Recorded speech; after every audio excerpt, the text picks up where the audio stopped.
Siku zote Mungu anapokupa kusudi kubwa huwa anakuja na ishara za kuonyesha kwamba wewe sio mtu wa kawaida, na mara nyingi ishara hizi huwa zinaonekana ni za kawaida sana na watu wengi wanazipuuza. Ukiona ishara hizi ujue kwamba wewe sio mtu wa kawaida na pengine umeitwa kwa kusudi kubwa sana, kiasi kwamba wale watu wa kawaida hawezi kupewa zile ishara. Na ishara mojawapo ya kuashiria kwamba ukiona tu ishara hii lazima ujue kwamba wewe kusudi lako ni kubwa sana, wewe sio mtu wa kawaida. Moja ya ishara ni kwamba unahisi mzigo wa ndani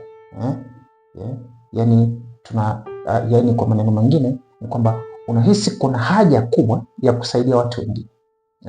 Unaona kuna changamoto za watu zinakukera sana, kuna kitu kinakusukuma ndani yako, kuna kitu kinakukera, yani usipokifanya unahisi kana kwamba ni mtumwa, unahisi kuna mzigo, kuna kitu jafanya. Hiyo ni moja ya ishara ambayo inaonyesha kwamba wewe kusudi lako ni kubwa sana. Lakini wakati mwingine dalili nyingine ambayo unaweza ukaiona, ukiona tu kwenye maisha yako ujue kabisa wewe kusudi lako sio la kawaida, na usikubali kuwa mtu wa kawaida, kuendelea kuwa mtu wa kawaida. Pengine kwa muda huu unaweza ukawa ni mtu wa chini, hauna chochote mfukoni, lakini unapoona dalili hizi, haijalishi una chochote au hauna chochote mfukoni, una chochote au hauna chochote mfukoni, lakini ni ishara ambayo inaashiria ukuu wako. Wewe ni mtu mkuu, wewe ni mtu wa kutegemewa, wewe ni mtu wa msaada kwenye jamii, ni mtu wa kukomboa nchi yako. Na ishara ya pili ni kwa mfano ni kuhitajika au kupewa mizigo mikubwa kuliko watu wengine. Maana yake ni nini? Aidha kwenye familia au kwenye jamii tu ambayo uko naishi. Aidha uko na marafiki zako, uko na familia, uko na ndugu zako. Ikitokea changamoto, mtu wa kwanza kupewa taarifa ni wewe.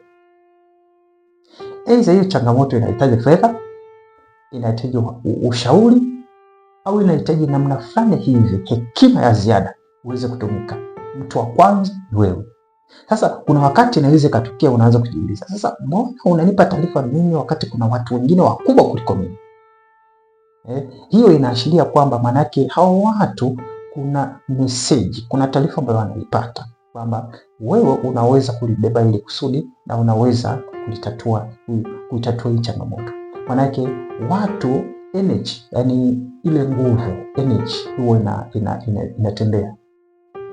inatembea kwa sababu mwanadamu ni mfumo unaotembea, ni nishati inayotembea ndani yako. Manake kuna taarifa, kuna message, kuna connection, kuna mawasiliano kati ya mtu mmoja na mtu mwingine. Wanaweza kawa yani nishati zinawasiliana. Sasa usipojua kuna mambo ambayo